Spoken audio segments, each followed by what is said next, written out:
Okay. Partito. Hello and welcome to Venice, and my name is Philip Versov, and I've been here for the last month in a kind of surreal lockdown situation. The situation here in Venice is obviously a situation in the sea, a city that is protected in a way from COVID, although we have some cases of people suffering from the disease. The open air and the sea air, and then what I'm trying to capture here, the sunset, is quite a damp and airy experience. And of course, just inside the other day, we were looking at a catalogue of John Ruskin's paintings, which was an exhibition here earlier at the Palazzo de Cali. Obviously one of the great centres of art, Tintoretto, great Sansovino frames, and of course things like Carpaccio come to mind, you know, great painters who tried to capture the procession of people in the society here. Obviously we're looking at a combination of Byzantine and Baroque. We've got a 1,000-year-old tower that was reconstructed in the 70s. We've got 100 arches here on the square, if you count them, 100 on each row. So about 350 windows looking at us in this rather small square, but that, you know, in many paintings has been made to look incredibly big.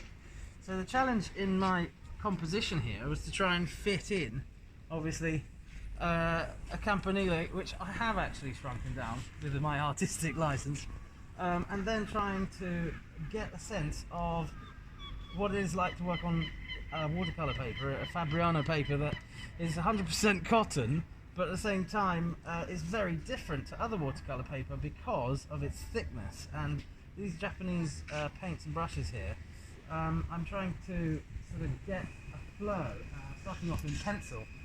And the other thing is about this building, obviously painted by so many like John Ruskin, and is that you're looking at hundreds of mosaics, both inside and out, and then a mosaic of rare stones which come from Istria, which come from the red stone in the Dalmatian mountains, Carrara marble. You're looking at collections of marbles and serpentine and even porphyry, rather stolen by Venetian traders from Byzantium, from Turkey, from all sorts of pieces of Egyptian porphyry. Lots and lots of Gothic and Byzantine and classical forms all together, so it's a real style collection of everything.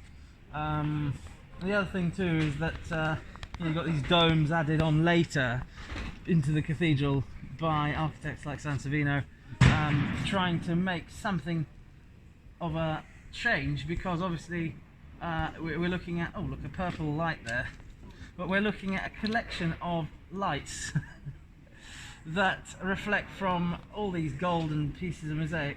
We're also looking at a purple light here. If I try and work in this appearing sunset that changes from moment to moment. I mean, every night here in Venice I've been trying to go and see the colour, and obviously the way that the colour works on the stone, because the stone is polished and it's like a really reflective surface. So in a way it's a kind of glossy experience of a light glossary. The thing about watercolor too is it's supposed to be done fresh, and one of the things I've often done here in these other pictures is worked even at night with, you know, doing the drawing, adding in the lights, even electric light reflecting off the stone, and then also waiting for a moment. For example, spent 4 hours doing this, and then at the very end there was about 10 minutes of golden light reflecting off the surface of the Istrian stone here, in the 17th century. Golden light reflecting on the water, which again reflects the building. So it's a magical experience actually here.